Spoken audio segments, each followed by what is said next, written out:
Kabanata 3471. Biglang huminto ang dagwang anino ni Bull Demon King bago siya nagsalita, hindi.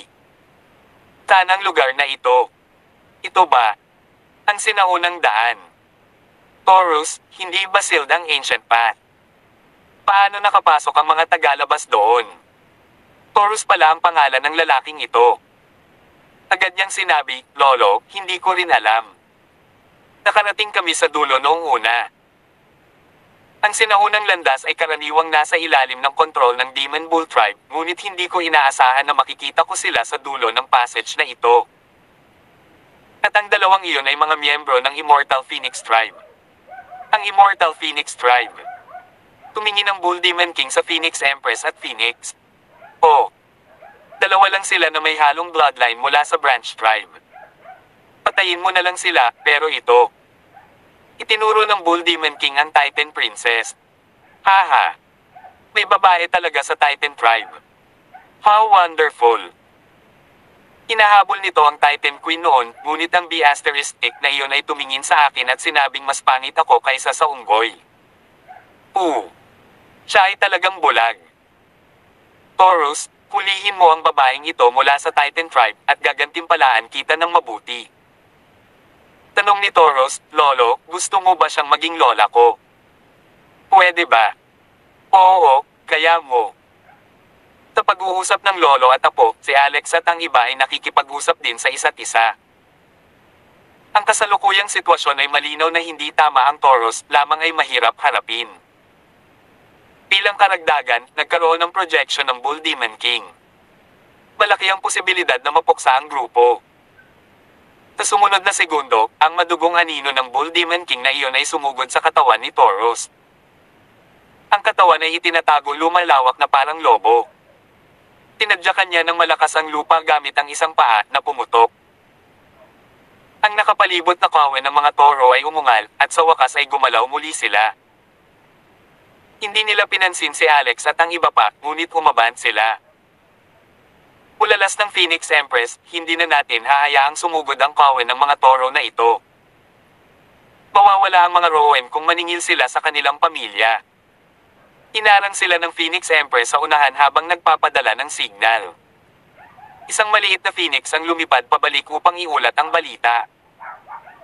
Inilunsad ni Alex ang malalakas na pag-atake kay Taurus sa pamamagitan ng pag-activate ng kapangyarihan ng mangkukulam. Boom! Tarat-tarat. Isang malakas na pagsabog. Isang malakas na ingay ang umalangaw-ngaw. Tinapakan ni Taurus si Alex gamit ang isang paa, tinapakan siya sa matigas na lupa. Naghiyawan ang mga nasa likod niya.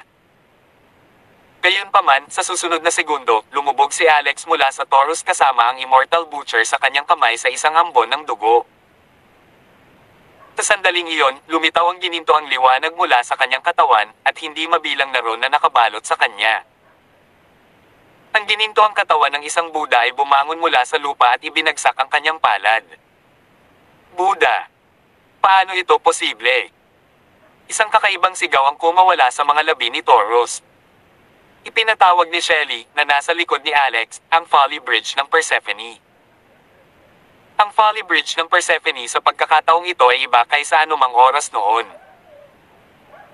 Ang nakaraang Persephones ng Folly Bridge ay nabahira ng dugo at humantong sa underworld, ngunit ngayon ay puno na ito ng halimuyak ng mga bulaklak sa lahat ng dako. Ang tapat ng tulay ay puno ng kagandahan ng mundo, at ang mga bulaklak sa kabilang pampang ay namumukadkad, na humahantong sa buhay na walang hanggan. Ito ang pangalawang kahangahangang paggamit ng Folly Bridge ng Persephone.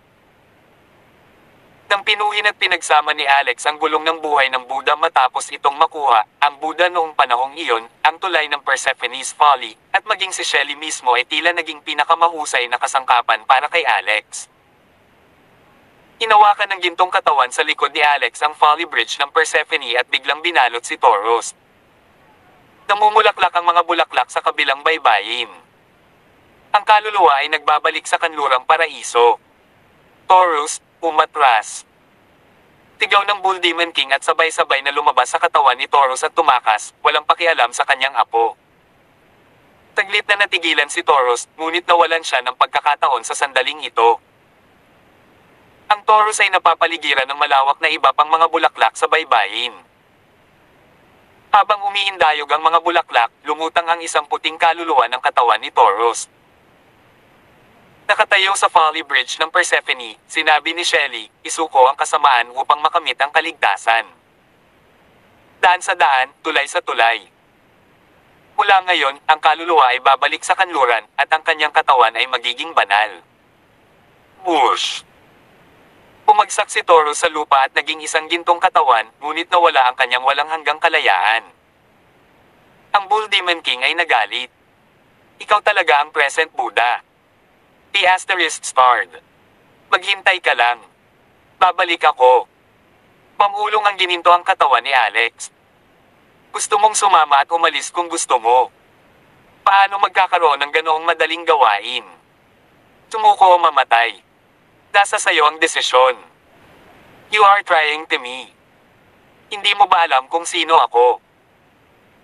Ang Bull Demon King ay malamig na huminga at bumuo ng buga ng itim na usok bago tumungo sa kawen ng mga toro sa pagtatangkang angkinan ng iba pang mga toran. Gayunpaman, si Shelley, na nakatayo sa Folly Bridge ng Persephone, ay nagwagayway ng kanyang kamay at nagpaputok ng isang bulaklak mula sa kabilang baybayin. Ang bulaklak ay namumukadkad at napuno ng mga talulot ang kalangitan. Ito ay mukhang maganda, ngunit sa mga bisperas ng Bull Demon King, ito ay isang pako sa kabaong. Siya ay sumigaw at desperadong tumakas na sumisid sa isang tiyak na toran. Mabilis na tumagos ang mga puno ng ubas sa ilalim ng lupa at tinalian ang toran na iyon sa lupa. Sa sandaling iyon, sa wakas ay dumating si Grand Emperor Rowan kasama ang 20 makapangyarihang katulong sa paligid niya. Lahat sila ay kanyang mga asawa. Sa sandaling siya ay dumating, siya ay muling nagsama-sama sa Phoenix Coven ng mga toro mula sa pag-charge pasulong. Si Empress at pinigilan ang Coven ng Toren na nakasalo sa mga baging ay sumigaw at gustong sumugod muli, ngunit paano papayag si Alex? Direkta niyang isinaaktibo ang kapangyarihan ng 13 bituin at tinatakan ng buo ang Bull Demon King sa katawan ng Toren, tulad ng pagsil sa Undead Queen. Oof! Naputol ang mga paa ng Toren na iyon at mas humigpit ang mga baging na nakabalot sa kanya. Sa kalaunan, siya ay naging isang bola ng mga baging. Dagendong. Sa malayong mabituing kalangitan sa Chi Universe, isang malaking toro ang umungal sa kalangitan. Siya ang Bull Demon King. Ilang sandali lang ang nakalipas, itinatak ng ilang taong parang langgam ang kanyang nahati na kaluluwa sa katawan ng isang walang kwentang miyembro ng Demon Bull Tribe, at hindi niya ito maalis dito. The Asterisk Man 8. The Asterisk Man 8. Sino ba naman ang The Asterisk Start na yon? Ako, si Bull Demon King, ay dumanas ng ganitong pagkawala sa unang pagkakataon. Siguradong hahanapin kita at papatayin kita, The Asterisk Start ka. Maya-maya lang, dumating ang isang guya at nagulat, narito na po si Madam Wilhelmina mula sa Blackbreast Castle. Tisirain daw niya ang kamalig natin kapag hindi mo siya sinalubong. Barn. Galit na galit ang Bull Demon King. Anong kamalig? Paraiso itong lugar ko. Ano ang ginagawa ni Madam Wilhelmina sa tingin niya? Kung hindi niya nabootleg ang The Asterisk Start na iyon, Yodera, araw-araw, anong karapatan niyang sigawan ang lugar ko? Papasukin mo siya. Pagkaraan ng ilang sandali, pumasok si Madam Wilhelmina. Pinalis ng Bull Demon King ang kanyang mga nasasakupan at nawala ang kanyang mapagmataas na aura kagad. Pagkatapos ay humakbang siya patungo sa nasa katanghaliang gulang na si Madam Wilhelmina at pinambobole siya na parang bootlicker. Tis Wilhelmina, bakit ka pumunta? Dapat pinalam mo sa akin. Gusto ko may dalang sedan chair para sunduin ka sa bahay mo. Tinapik ni Madam Wilhelmina ang mukha ng Bull Demon King. Alam kong anak ka, ngunit hindi mo kailangang dalhin ang sedan na upuan. Mayroon akong kagyat na usapin ngayon. Ang Primeval Lord ay lumabas mula sa pag-iisa at lumikha ng pinakamatibay na walang hanggang bilangguan sa Chi Universe.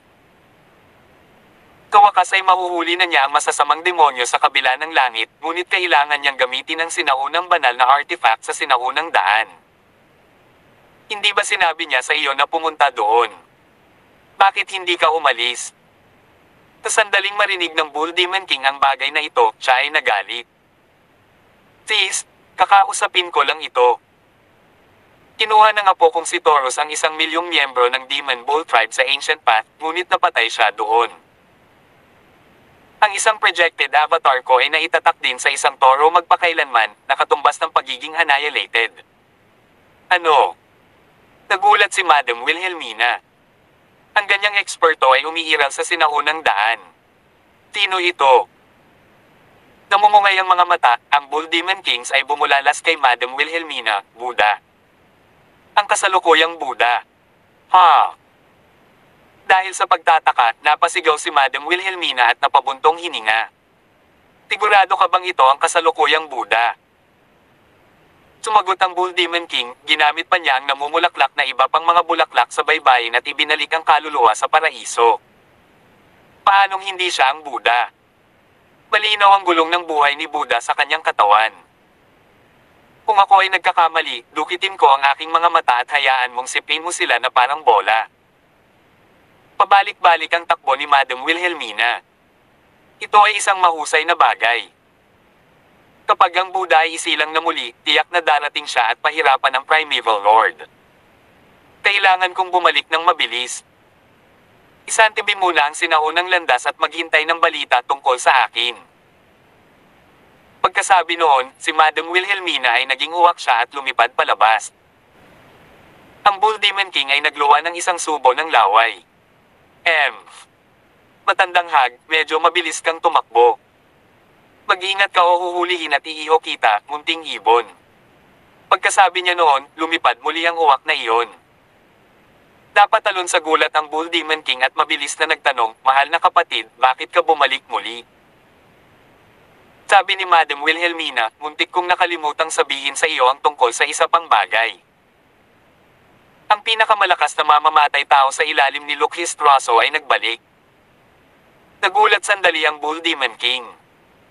Yung subordinate ni Lukhis Traso, Kevin Bane. Siya ngayon ay tinatawag na Haley Hansen. Pagbalik niya, nabawi niya ang 33 bundok sa labas. Dapat kang maging maingat. Layuan mo siya pag nakilala mo siya. Haley Hansen. Sige. Got it. Lumipad muli ang uwak. Gusto ng Bull Demon King na dumura muli at sampay ng ilang salita noong una, ngunit sumuko siya sa huli. Pumalik na si Heaven Bane. Ito ay isang seryosong bagay. Higit sa lahat, nagkaroon ng awayan sa pagitan niya, ang Bull Demon King, at Heaven Bane. Tirichet *S, ang sinaunang daan. Matapos muling magsama-sama si Alex at ang iba pa kasama ang Phoenix Empress at Grand Emperor Rowan, sila ay hinaranggan ng mga libu-libong Demon Bull Tribe. Ito ay mahirap, ngunit ang natitirang bahagi ng tribo ay walang dapat katakutin kapag nawala ang kanilang commander. Bagamat tumagal ang labanan, ang balanse ng tagumpay ay pabor kay Alex at sa kanyang mga kaalyado. Ito ay hanggang sa isang tiyak na tore na sumigaw, mo, mo. Nang umatras ang kawin ng mga Demon Bull na parang nabaliw. Boom! Tarat-tarat. Isang tunog. Ang mga bangkay ng mga toro ay nasa buong lugar. Sa pagkakataong iyon, sinugod ni Phoenix si Alex at walang sinabing sinampal ito sa mukha. Nakatitig ang mga babae sa paligid ni Alex habang nasasaksihan ang eksena, ngunit wala silang sinabi. Si Phoenix ay masyadong naging isang malaking shot minsan. What were you trying to do? Nikaway at iniwan mo ako noon. Ayaw mo na ba sa akin? Awkward na ngumiti si Alex, nagsabi sa kanya, nakita ko nakakasama mo lang ulit ng pamilya mo, and I believe you kailangan ng panahon para kayo magsama-sama muli. Lumabas muna kami para tuklasin ang landas, at kung kailan ay tama na ang oras, pupunta kami at sasanduhan ka. Tinungaling. Wala ka man lang balak bumalik, pakli ni Phoenix. Lumapit si Grand Emperor Rowan. Alex, alam kong nahihirapan kayong mga tao kay Tidus dahil sa nangyari kanina, pero wala na siya. Pangako hindi na mauulit ang ganitong pangyayari. Ang sinaunang daan ay delikado, at pinakamabuting magsanib puwersa ang ating mga partido. In fact, we will also pose a potential threat if we stay here, dagdag ni Alex. Itinaas niya ang kanyang kamay at hinampas ang malaking maitim na lotes na iyon. Ang Phoenix Empress, na may kaalaman, ay bumulalas, Blue Demonic Lotus. Tinabi ni Alex, hindi ito ang Blue Demonic Lotus, ngunit ang muling pagkakatawang tao nito. Gayunpaman, ang banta nito ay lumampas sa Blue Demonic Lotus. Kapag ito ay sumabog, ang mga kahihinatnan ay hindi maiisip. Lahat ng 3,000 mundo ay magiging mga demonyong kaharian. Tayo ay nagmamadaling pumasok sa sinaunang daan dahil kami ay malapit ng mawala ng kontrol dito. Sa kabutihang palad, na-control natin ito pansamantala dahil ang mga batas ng mundo sa Ancient Path ay mas malakas at mas mahigpit kaysa sa 3,000 mundo. Susunod, kailangan kong humanap ng liblib na lugar para patatagin ito. Lumapit sa likuran niya ang isang babaeng nakaputi at nakangiting nagtanong, "Ikaw ba ang kasalukuyang Buddha?" "Ikaw ba?" Ibinalik ni Alex ang tanong. Sumagot ang babae, "Pwede mo akong tawaging Tita Hana. Kapatid ako ng biyanan mo. Nabibilang ako sa light system, at ikaw ang kasalukuyang Buddha. Kung magkapitan tayong dalawa, baka masugpo natin itong maitim na demonyong lotes. Kahit papaano'y maaari nating linisin ang isang bahagi ng madilim na katangian." Light system. Tama na. Habang ang babae ay may kapritsyo, ang multo ng isang 8 pakpak na anghel ay lumitaw sa likuran niya. Ang banal na aura ay sumugod sa mga selda ng lahat na ginawa. Pakiramdam nila na parang dinadalisay ang kanilang mga kaluluwa. Napakalakas ng banal na aura. Ang ganoong propesyon ay wala na sa kasalukuyang 3,000 mundo. Hindi lamang nagulat si Alex, ngunit maraming mga tao na sumama sa kanya at nabigla ng hindi masabi. Taglit na nagalinlangan si Alex. Kawakas, ipinatawag niya ang maitim na demonyong lotes sa kanyang katawan. Ang demonyong lotes na ito ay sumipsip ng hindi kilalang dami ng enerhiya sa Dark Cemetery ng Titan Tribe kung saan ito ay sumailalim sa isang malakas na metamorphosis. Sa sandaling lumitaw ito, pinigilan nito ang banal na aura kay Hana to the point na hindi niya magawang iangat ang ulo. Nagmistulang sinumpa ang kaaway ang magkabilang panig. Isang mukha ng tao ang lumitaw sa demonyong lotes. Ibinuka nito ang bibig at bumuga ng usok na gamulong patungo kay Hana. Nataranta ang lahat sa paligid. Ang paglitaw ng mukha ng tao sa demonyong lotes ay masyadong nakakatakot at kakaiba. Maging si Shelly ay hindi maipaliwanag ang mga pagbabago sa likod nito. Ang banal na enerhiya kay Hana ay biglang sumabog. Ang 8 pakpak na anghel ay nagpakpak ng kanyang mga pakpak at ginawa ang libu-libong balahibo sa banal na liwanag na mga espada bago pinatay ang itim na usok na ibinuganyon, madilim na demonyong lotes. Boom! Tarat-tarat! Isang pagsabog. Isang pagsabog ang umalangaw-ngaw. Ang chi ay lumundag at sumugod ng 10,000 talampakan sa kalangitan. Ang 8 pakpak na anghel sa likod ni Hana ay pumulupot sa kanyang katawan at umatras ng ilang kilometro. Sa kabilang banda, ang mukha ng tao sa ang maitim na demonyong lotes na iyon ay nanunuya at nagsalita ng wika ng tao, "Ikaw ay isang delicacy. Paano kita papayag na makatakas? Kakainin kita. Kainin mo." Ang mukha ng tao ay naging 3-dimensional. Isa pa, nagsimulang pumorma ang isang babae. Ang kanyang buong katawan ay itim, at kahit na ang kanyang hitsura ay hindi malinaw, siya ay nagbigay ng isang karumaldumal na vibe. Ano ito? What the hell is this thing? Tigaw ng mga babae sa paligid ni Hana. Hindi lamang si Hana ang inatake sa pagkakataong iyon, ngunit ang iba pang mga kababaihan ay naapektuhan din. Tila balot sila ng walang katapusang negatibong enerhiya na nagpapalakas sa kanilang negatibong emosyon, puot, paninibugho, kasakiman, at pagnanasa ng 100 beses. Kung ang mga babaeng ito ay hindi naging pinakamataas na kapangyarihan, sila ay nabigo na madala ang impluensya at maging mga alipin ng madilim na demonyong lotes. Si Alex ay mukhang napakaseryoso habang desperadong pinasiglan niya ang 3,000 lotes sa kanyang katawan, sinusubukang hilahin pabalik ang maitim na demonyong lotes. Gayunpaman, ito ay naging hindi epektibo. Anong gagawin ko? Si Grand Emperor Rowan at ang iba pa ay malakas na pumutok nang makita nila ang babae na lumilitaw sa madilim na lotes ng demonyo at sumugod kay Hana. Nakakagulat, si Grand Emperor Rowan din ay nagkaroon ng cultivation technique ng Buddhism. Vajrasattva Mantra, Trilokya Mantra, Perukana Buddha Mantra, Deva Marichi Sutra, Padmasambhava Mantra, Vajrasattva Mantra. Ang babaeng lumilitaw sa Dark Demonic Lotus ay hindi makalapit matapos siyang bombahin ni Grand Emperor Rowan ng mga incantation na may 6 na landas. Naglabas siya ng boses. Kilala mo talaga si Seal ng 6 Eternities. Malaki. Become my slave, or die. Noon lang, binasag ni Alex ang ulo ng maitim na babae gamit ang Star Chain Hammer na agad na nabasag.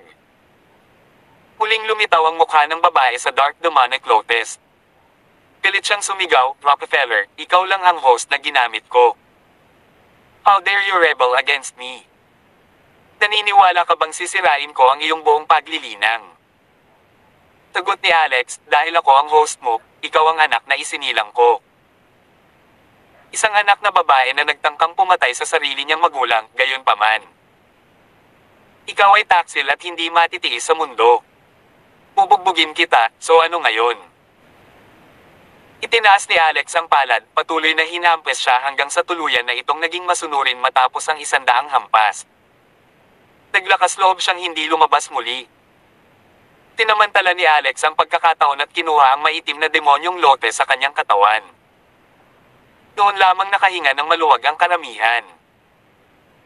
Sinabi ni Grand Emperor Rowan, Alex, itong maitim mong demonyong lotes ay talagang hindi isang ordinaryong panganib. Alam na niya ang sarili. Kung patuloy siyang lalakas, tiyak na magiging salot siya. Nahihirapan din si Alex. Ang susi ay hindi niya alam kung paano siya sugpuin ngayon. Tila ang misteryo ng 13 planeta na naiwan ni Hailey lamang ang makakapagpatakot sa Dark Demonic Lotus. Alam ko. Mag-iingat ako. Nakaharap sa mga bangkay ng Torrent sa buong lugar, ang karamihan ay nasa isang dilema muli. Orihinal, isang beast tide ang magaganap sa oras na ito, at ang mga lokal na witch beasts mula sa Ancient Path ay susugod dito, sabi ng Phoenix Empress. Ang mga ito ay isang mahusay na tonic at pundasyon para sa aming kaligtasan dito, ngunit ang kawin ng Torrent na ito ay dumating, at ang sitwasyon ay nagbago. Ang lugar na ito ay malamang na hindi ligtas. Hindi na ligtas sa kasalukuyan. Nakakuha sila ng ilang clues mula sa pag-uusap ni Taurus at ng Bull Demon King kanina. Tumingin si Alex kay Grand Emperor Rowan, Sir Rowan. Sa tabi niya, sinundot siya ni Phoenix. Paano mo siya haharapin? Tawagin mo siyang biyanan. Hinawakan ni Alex ang malambot niyang kamay. I haven't married you officially, ni hindi kita kinuha sa pamilya sa marangyang paraan.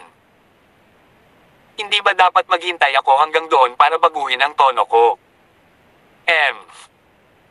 Pagkatapos ay sinabi ni Phoenix, Tay, sa katunayan, natagpuan namin ang muling pagkakatawang tao ni Blaze.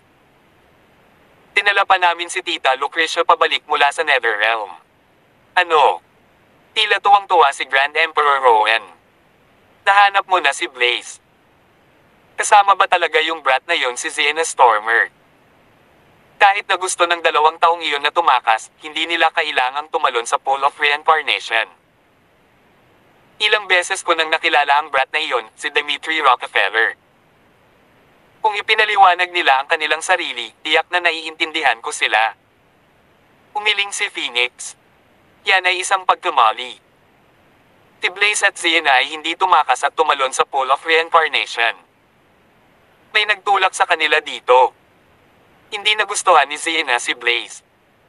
The reincarnation ay nandito na si Xena. Doon. Siya nga, Dorothy Essex. Ha? Why ikaw? Ang reincarnation ni Xena Stormer. Ikung gayon, ikaw. Muling nabigla si Grand Emperor Rowan. Gayunpaman, ang kasalukuyang Dorothy ay ang unang asawa ni Alex. Iniangat ni Xena ang kanyang leeg at nagdulot ng maraming insidente para sa kapakanan ni Dimitri, ngunit nahulog siya sa pag-ibig sa ibang tao pagkatapos ng reincarnation. Ang dati kong pagkakatawang tao ay si Dimitri Rockefeller. Kawakas ay sinabi ni Alex. Ang aking ninuno ay si Blaine Rockefeller, bulalas ng Grand Emperor Rowan, Blaine Rockefeller. Siya ang aking sinumpaang kapatid. Hindi nakaimik si Alex. Nagpatuloy si Grand Emperor Rowan, sa katunayan, dumating din si Blaine sa sinaunang daan. Naghiwalay kami sa oras na iyon, ngunit isang hindi inaasahang pangyayari ang naganap.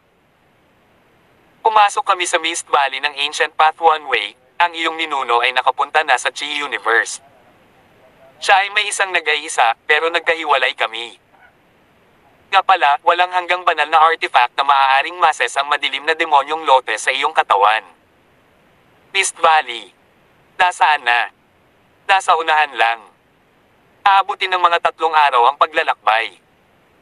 Nang mabalita ni Alex na mahahanap na niya ang kanyang ninuno, mukhang tuwang-tuwa siya.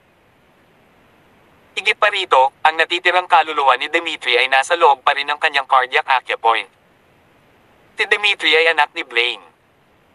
Kaya naman, baka makahanap sila ng mas magandang solusyon kung magkakilala sila.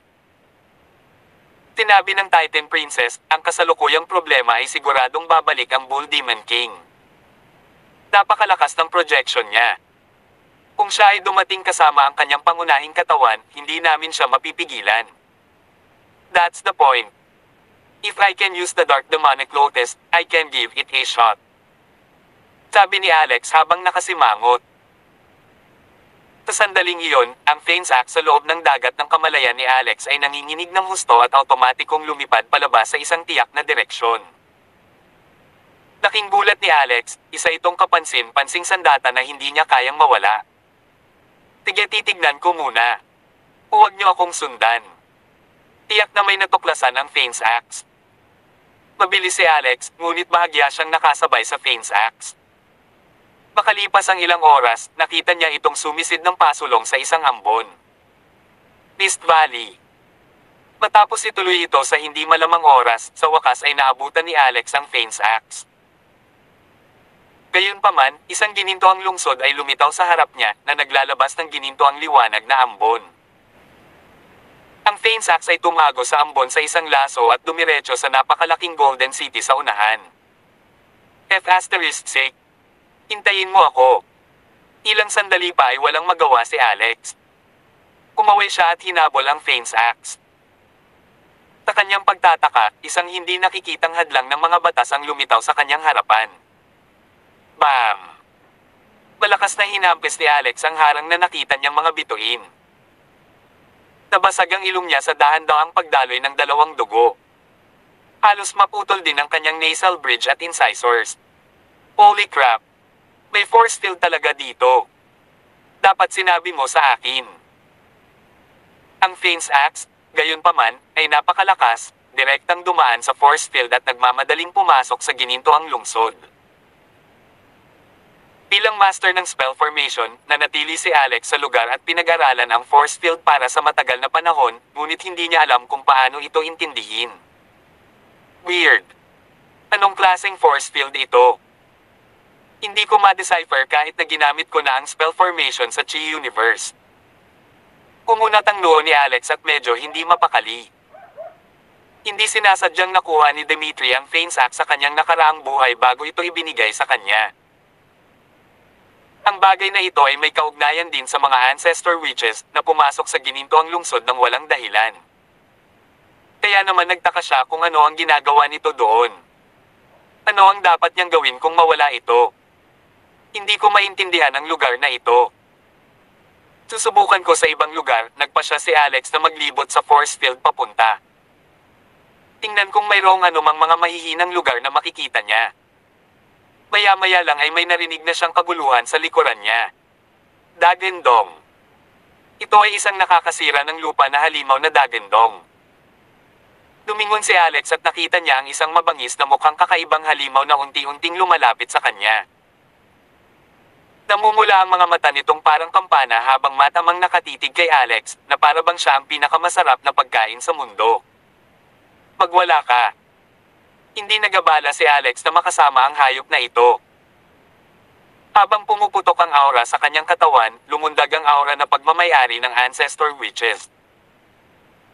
Naramdaman ng kakaibang hayop ang dalisay na aura ng ancestor witches, agad itong nagpatira pa sa kilos at nagsalita ng wika ng tao. Panginoon ko, patawarin mo ako. Panginoon ko, patawarin mo ako. Nagulat si Alex. Makakapagsalita ka pa sa wika ng tao. Mabilis na tumango ang kakaibang hayop. Panginoon, ako ay isang menor de edad na karakter sa kaharian ng Witch Beast. Ang laman at balat sa aking katawan ay walang halaga, at ang aking dugo ay hindi rin malinis. Panginoon, mangyaring huwag mo akong patayin. Witch Beast Kingdom. Natigilan sandali si Alex. Nag-evolve pa nga ang Witch Beasts at lumikha ng kaharian. Tige. Hindi naman importante yon. Tapos, pwede mo bang sabihin sa akin kung paano basagin ang force field na ito? May paraan ba para makapasok? Taglit na natulala ang kakaibang hayop na iyon. Panginoon ko, hindi ka ba lumabas dito? The man. Tanungin pa ba kita kung ginawa ko?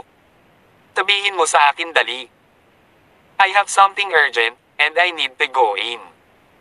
Napakamot ng ulo ang nilalang na iyon. Ito ang dakilang protection na puwersa ng Golden City. Tanging ang mga iyon na may exit token na inisyo ng Golden City kasama ang pagkakakilanlan ng Golden City ay maaaring pumasok sa force field, o kung hindi, hindi mo ito mapapasok sa lahat. Mayroon ding lahat ng uri ng mapangahas na mekanismo sa larangan ng puwersa nitong Golden City. Panginoon, hindi ka makakapasok sa loob kung hindi isang tao mula sa loob. Nanlumo si Alex nang marinig ito. Masyadong mahigpit ang paghihigpit sa ginintoang lungsod, hindi ba? Anong uri ng mga tao ang nakatira sa loob ng lungsod na ito? Panginoon, lahat sila ay masasamang tao sa Golden City. Lagi nilang hinuhuli ang mga tao sa kaharian ng Witch Beast, kinakain sila ng buhay, binabalatan para gawing damit. Ginamit pa nila ang ating dugo para i-activate ang bloodlines ng kanilang mga juniors at pagandahin ang kanilang cultivation. Milyon-milyong taon na nilang ginagawa ito. Sila ay makasalanan. Ngayon, nawala na rin bigla ang prinsesa natin sa Witch Beast Kingdom. Maaaring nahuli siya ng mga taong Golden City. Ang aming hari sa Witch Beast Kingdom ay galit na galit at inutusan kaming pumunta para mangalap ng military intelligence at maghanda sa pag-atake sa Golden City. How are you going to attack? You can't even enter this force field. Kung ito ay tiyak na ang prinsesa ay nakuha sa Golden City, ang hari ay mag-dispatch ng mga dakilang wizard. O, siguradong may paraan sila. Tumingin si Alex sa direksyon ng gininto ang lungsod mula rito. Napakakapal ng ambon na wala siyang makita maliban sa napakalaking nagniningning na lungsod na iyon. Ano ang dapat kong gawin? Maya-maya lang ay may narinig na namang boses sa di kalayuan. Bitawan mo ako! Bitawan mo ako! Ako ang prinsesa ng Witch Beast Kingdom. Parehong lumagda ang ating mga bansa sa isang kasunduan kung saan ang mga royalty ay hindi makakasakit sa isa't isa. Hindi ka ba natatakot na mag-trigger ng malawakang digmaan sa pagitan ng dalawang bansa sa pamamagitan ng paggawa nito? Nakangiting sabi ng isang masamang lalaki, ang kailangan ko talaga ay ang royal bloodline ng isang purebred witch beast na katulad mo. Maghahalo ang ating kaluluwa at laman mamaya. Pagkatapos kong sipsipin ang buong yin na enerhiya ng iyong katawan at inumin ang lahat ng iyong dugo, ang aking paglilinang ay tiyak na aabot sa bagong taas na may 80% na pagkakataong makalusot sa dominant realm. Nang marinig iyon ng kakaibang Snow White Beast, tumindig ang balahibo nito. I found her. It's the princess. Bago pa maibuka ni Alex ang kanyang bibig, bigla itong sumugod at nagsalita ng wika ng tao, hayaan mo na ang prinsesa. Oh! How dare a white player come here and court death? Nang makita ng lalaking iyon ang kakaibang Snow White Beast, ninisyon niya ito. Bibigyan kita ng pagkakataong haborin ang iyong balahibo at ibigay ito sa akin, at gagawin kong iligtas ang iyong miserableng buhay. Kung hindi, alam mo ang kahihinatnan. Roar! Matapos masulyapan ng kakaibang Snow White Beast ang prinsesa ng Witch Beast Kingdom, na ikinulong ng lalaki sa isang hall at umungal ito at sumugod sa kabila ng lahat. Bakit kailangan kong matakot sa kamatayan alang-alang sa kanyang kamahalan? Isang batang babae na mukhang lolita ang nakaawang nakakulot sa loob ng bakal na kulungan. Ang pinagkaiba lang niya sa normal na tao ay medyo mahaba ang tenga niya, pero napakaganda niya, parang duwende. Nang makita niya ang puting hayop na sumugod, sumigaw siya, "Moron, hindi mo siya kalaban-laban. Pumalik ka at ipaalam sa aking ama para iligtas ako." Ang puting hayop ay sumugod. Ito ay may napakalaking katawan at mahusay na pagkawalang galaw, kaya hindi ito maaaring huminto sa kalahatian kahit na gusto nito. Kasabay nito ay sinipa ito sa baba ng medyo may edad na. Napasigaw ang puting hayop sa sakit na may ilang ngiping na basag. Nahulog ito at gamulong sa lupa, saglit na hindi makabangon. Umisi ang lalaki. Paborito ang balahibo ng isang white player sa mayayamang babae. Hindi ko akalain na makakakuha ako ng isa bago ako pumasok. Ang swerte ko. Naglabas siya ng maliit na kutsilyo sa balat na may haplos at naglakad patungo sa puting hayop. Sa sandaling iyon, lumabas ang isang binata mula sa ambon sa likod nito at tumabi sa puting hayop. Pagtingin sa lalaking naglalakad, sinabi niya, "Mamamayan ka ba sa Golden City?" Tao. Tisihin mo ang sarili mo sa isang kasawiang palad na buhay, ngayong nakilala mo na ako. Napatungo ang lalaki sa lupa at sumugod kay Alex. Habang hinahampas niya ang leeg ni Alex, nabuo ang pamatay na kutsilyo ng balat. Whoosh! Sa sumunod na segundo, nasa kamay ni Alex ang maliit niyang skinning knife at nakatutok sa leeg niya. Ang kalahati ng talim ay tumusok sa balat at umagos ang dugo. Laking gulat ng lalaki nang makita kung paano nalampasan ang lakas ng pakikipaglaban ng kalaban sa kanya. Sandali lang. Lahat tayo ay tao mula sa labas. Kung papatayin mo ako, paparusahan ka rin ng arbitral tribunal. Tanong ni Alex, wala akong token, at wala rin akong imprint na ginawa ng Panginoon ng Golden City. Paano ako papasok sa syudad? Nagulat ang lalaki. Di ba taga Golden City ka? Hoy! Tinatanong kita. Ito. Walang paraan. O. Kung ganoon, wala kang silbi. Walang pag-aalinlangang pinugutan siya ng ulo ni Alex at hinalughog ang kanyang katawan pagkatapos ng isang nakamamatay na suntok. Gaya ng inaasahan, nakakita siya ng isang token, ilang magagandang bagay, pati na rin ang isang storage ring. Matapos gawin iyon, umakyat siya sa kulungan at tiningnan ang prinsesa sa loob. Little girl, paano kung makipagdeal ka sa akin? Ang prinsesa sa hola ay tila maingat ngunit kinakabahan habang nakatingin kay Alex. WHO. Sino ka? Sabi ni Alex, ako ay isang mabuting tao. Kawakas ay umakyat ang kakaibang Snow White Beast sa tabi niya at sinabi, Your Highness, hindi siya mamamayan ng Golden City, ngunit gusto niyang pumasok sa Golden City. Nagulat ang prinsesa sa loob ng hola. Isang tao na hindi kabilang sa Golden City. Sino ka kung gayon? Mayroon bang ibang mga tribo ng tao sa sinaunang daan? She continued, pwede bang palabasin mo muna ako o may fetish ka sa pakikipag-usap sa akin? Pagkatapos ng tingin ay nagkibit balikat si Alex. Hindi naman problema na palabasin ka kasi hindi ka naman makakatakas eh. Ang princess ay tumingin sa kanya. Hindi ako tatakas. Ikaw ay isang kakaibang tao. Nakaramdam ako ng pamilyar na amoy sa iyo. Ang bagay na maaaring magpabihag sa prinsesa ng Witch Beast Kingdom sa hola ay tiyak na hindi simple. Isa itong banal na artifact na nakabatay sa batas. Gayunpaman, ito ay naiiba sa larangan ng puwersa sa labas ng Golden City. Ang kahangahangang batas na ito ay hindi komplikado, kaya ang pag-unlock ng hola mula sa labas ay hindi isang problema. Matapos mabuksan ang hola, umakyat ang prinsesa mula dito. Biglang hinampis ng batang babae si Alex sa pamamagitan ng pagbato ng isang butil ng malakas sa kanya. Ang ulo ay kumikinang sa kinang at binalot si Alex na parang tidal wave. Gusto pang gapyusin ng isang magulong puwersa si Alex. Haha! Tumawa si Alex. Masyado siyang pamilyar sa bagay na ito. Ito pala ang Chaos Bead. Nais ng masasamang body na kontrolin ang katawan ni Alex sa ilalim ng Sinless City, ngunit si Alex ay nakakuha ng ilang chaos beads nang hindi sinasadya matapos siyang lumunin. Mayroon na siyang 21 kasama na ang mga nakolekta niya. 24 na chaos beads ang kabuuan. Pinato siya ng prinsesang ito ng isang butil ngayon. Sa madaling salita, titipunin niya ang lahat ng 24 na chaos beads hanggat nakahanap siya ng dalawa pa. Go! Nilunok ni Alex ang chaos bead sa isang lagok.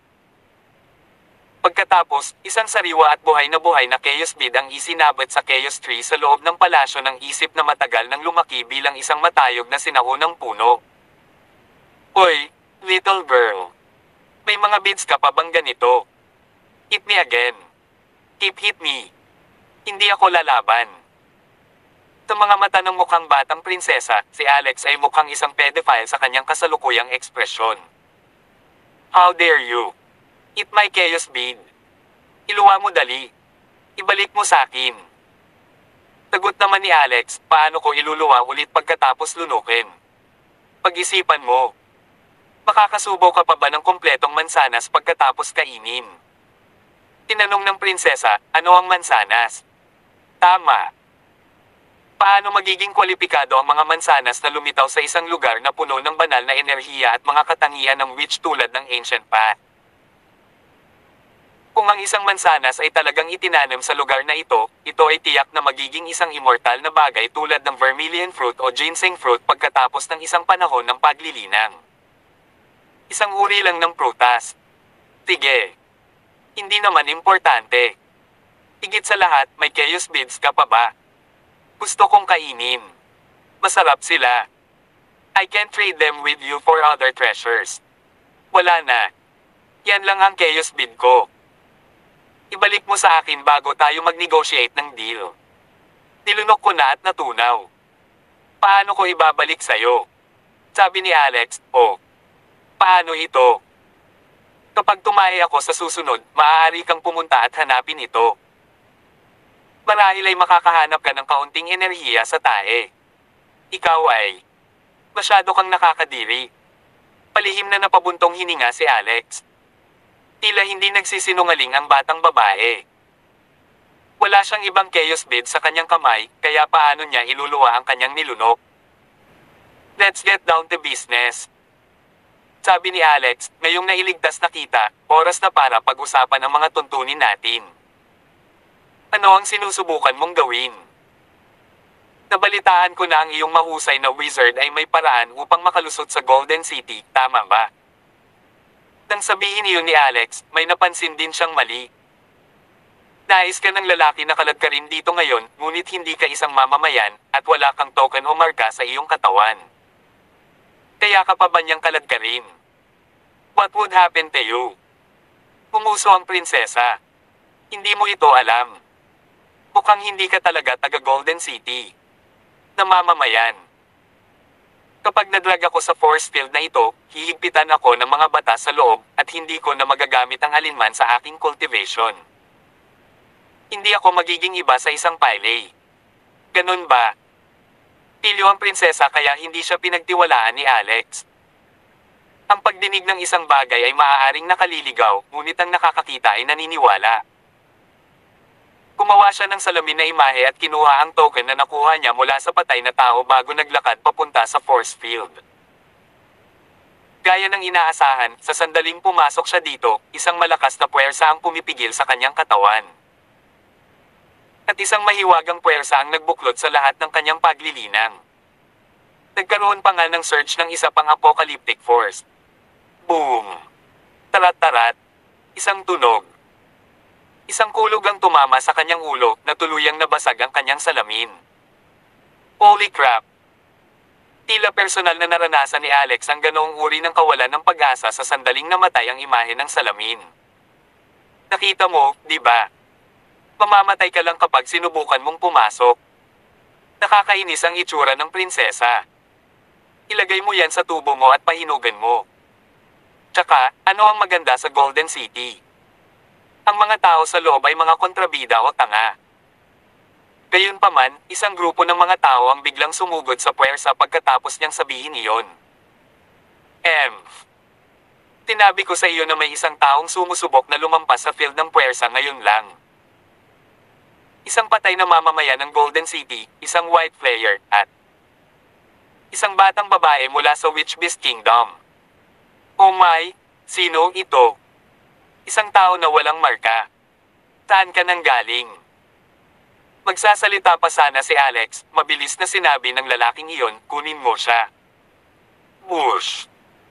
Tinubukan ni Alex na tumakbo palayo, ngunit napapalibutan na siya. Ang grupong ito ng mga tao ay makapangyarihan, kung saan ang isa sa kanila ay maaaring lumampas pa sa dominant realm. Isang lubid ang pinakawalan at iginapos si Alex ng napakatinding puwersa. Holy crap! Nagmura si Alex sa kanyang kamalasan.